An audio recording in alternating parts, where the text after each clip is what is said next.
Bu judayam qimmatbaho narsa hisoblanadi hozirgi kunda o'rtoqlar. Maza qilib ishlatinglar. Kosmetologga tilla brilliant bermanglar, mana shunaqa narsa bersanglar xursand bo'ladi. Ayniqsa men bugun shunaqa sovg'a oldim, xursand bo'lib ketdim. Nima qilasiz buni Nodir opa deyishinglar mumkin. Buni nima qilishim mumkin? O'ylab ko'ringlar.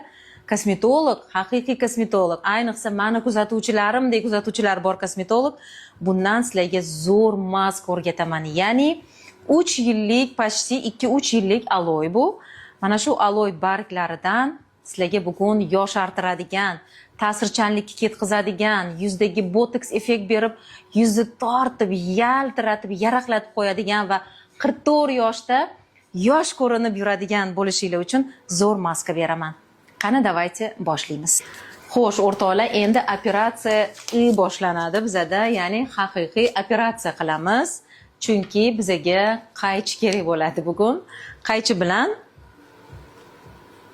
mana shu aloyni bitta yaprog'ini kesamiz. Mana. Bitta aloy yaprog'ini где-то 30 sm uzunlikda kesib olamiz.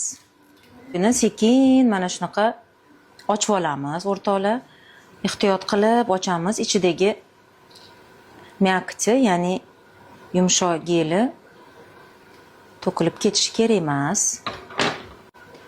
Aynan qalinroq joyi bo'lishi kerak va ichidagi myaktidan mana shunaqa so'q chiqib turgan bo'lishi kerak. Mana shu sizlarni yoshartiradigan narsa o'rtoqlar, haqiqiy, tabiiy. Aloyni ichidagisini mana shunaqa tarzda tushiramiz o'rtoqlar. Endi bizga yarim choy qoshiqda glitserin kerak bo'ladi, aptechniy. Glitserin. 1 choy qoshiqda bizga smetana kerak bo'ladi va eng asosiy ingrediyenti bu maskani o'rtoqlar, tabiiy suyuq asal kerak bo'ladi. 1 choy qoshiqda. Kelib, massamiz bir xil holatga kelib oladi. Aloy bilan birikib ketyapti mana.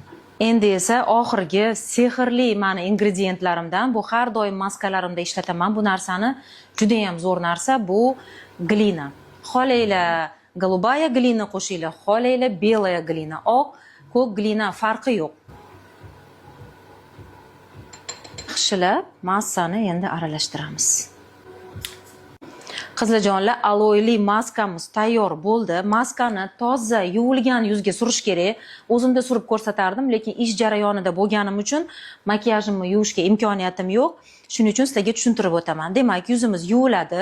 Hamma joyimizga, yuzimizni, bo'yin qismlarimizga surib qo'yiladi va 15 daqiqadan keyin yuvib tashlaysizlar. Maskani xolodilnikda olib qo'yish mumkin emas. Tayyorlaniladi va ishlatilib, ortib qolgani tashlab yuboriladi xolos. Maska juda ham komfortli suriladi, qizlar, mana.